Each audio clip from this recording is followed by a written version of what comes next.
They don't want what we know out there. You'll never get this on CNBC. But our school system will never tell us that, because they're part of the process. Fake money, fake teachers, fake assets. I know the game of the rich. My rich dad taught me. You know it because you're the banker. The bankers and the rich play is different than what they teach you in school. All over the world, what does school teach you about money? And the answer is nothing. And that's not a mistake. That's not an accident. I knew that. Most people know that. The way to keep the poor and middle class working hard is never teach them what the rich know. So if you read Rich Dad, Poor Dad, which came out in 1997, it's what the rich teach their kids about money, the poor and middle class do not. Poverty hurts. I mean, I don't like it. And I don't like that our academic system's so corrupt. You know, we know the banking system's corrupt. We know politics is corrupt. But academics is just as corrupt. I mean, one thing if it's the banking and the politics, but this is where we send our children and we trust them to do the right things for them, and yet they're being not taught something so fundamental. Like you asked your dad when you were a kid, Dad, you asked your teacher, when are you going to teach us about money? And it was just never. Well, never. And they'll never will. You know something. What do you know? Share it. What is financial education? It's not get a job, work hard, save money, and invest in a well-diversified portfolio, stocks, bonds, mutual funds, and ETFs. The financial industry is two things, debt and taxes. In 1971, Nixon took the dollar off the gold standard, and the US dollar became debt. And we still tell kids to go to school, get a job, work hard, save money, and get out of debt. Now, who tells them to do that? That's the most ridiculous thing there is. The book starts and it says, lie number 1, saving money will make you rich. Yeah, it never will. You know that. All taught that as kids. Why would you save it and why would you work for it if they can print it faster than you can work for it? Why do you keep saving when they're printing it? The rich don't work for money. Don't you touch that stuff. It's very subtle, right? Yep. They don't say, I'm going to train you to be a worker bee the rest of your life, but they educate you in a way where that's what you come out. Right. What else was he trying to do those first few months were you working for him? What was he trying to get across to you? Because he taught you the hard way about money. And she says, if you're going to be successful in your life, you've got to find the best teachers. And a great teacher is somebody who comes from the inside, not the outside. But in school, you don't know if your instructor is for real or not.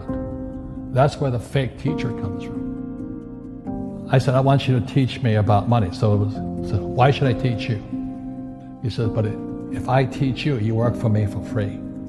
And I said, why for free? And my poor dad went nuts. He says, because if I pay you, you think like an employee. Your brain will change. If you learn never to work for money, you'll be a rich man. And this is powerful. Once you give someone a paycheck, their brain turns off. Correct. Because it's... And then the promise of a pension. Right. And job security. Which is kind of a paycheck in disguise. Correct. After you stop working. Give the man a fish, eats for the day, teach him to fish, eats for a lifetime. And most poor people confuse assets for liabilities. They think their home is an asset, it's actually a liability. Right. An asset is a noun, like a house. Cash flow is a verb. So to understand if it's an asset or liability, it takes a noun plus verb. So if the cash is flowing out of your pocket, it's a liability. If the cash is flowing into your pocket, asset, verb, it's an asset.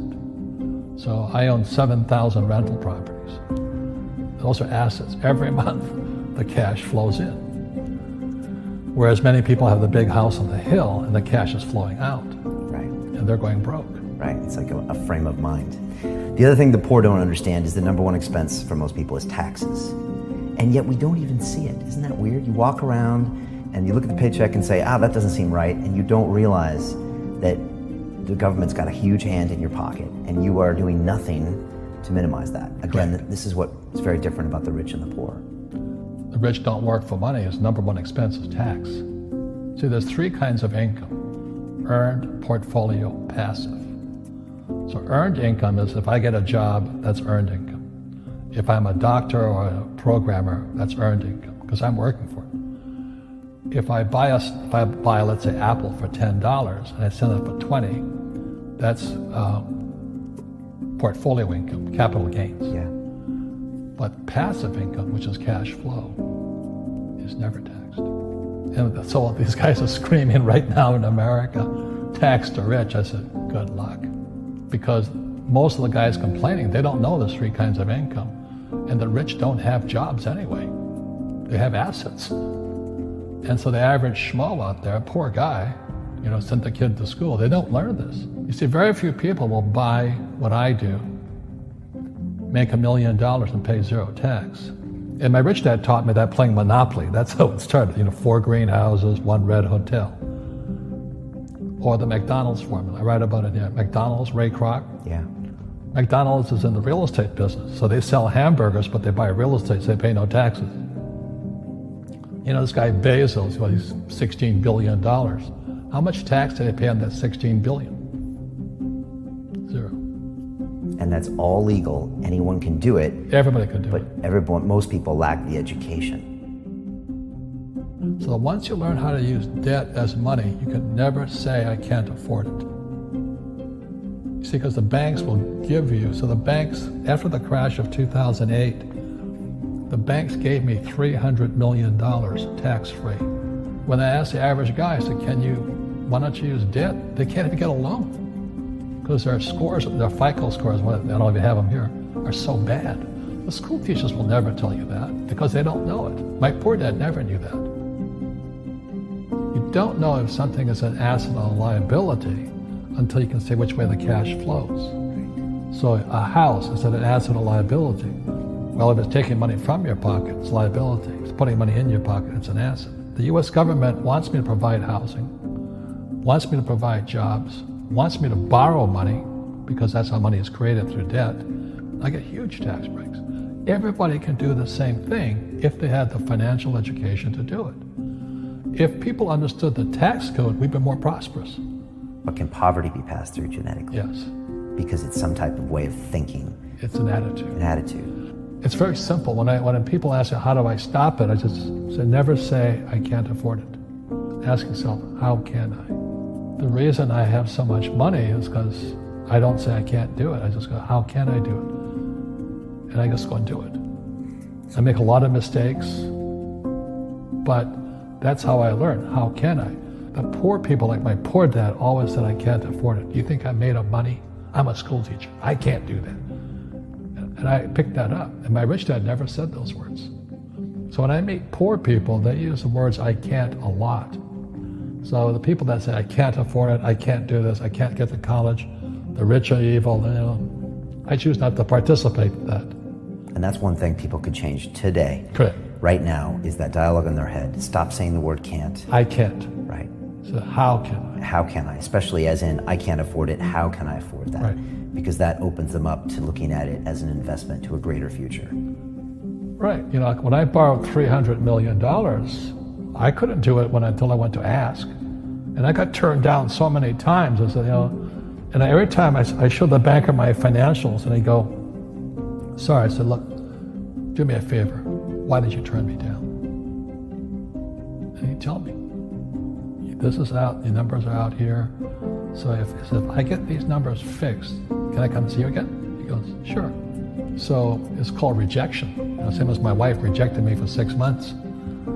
It's just a matter of personal willpower, which is spiritual. Just saying, if they can do it, I can do it. And how can I? How can I? And I think it's you once said, words become flesh. Yep. That was the Bible too. Intelligence increases through your mistakes, through the ups and downs, through what you learned.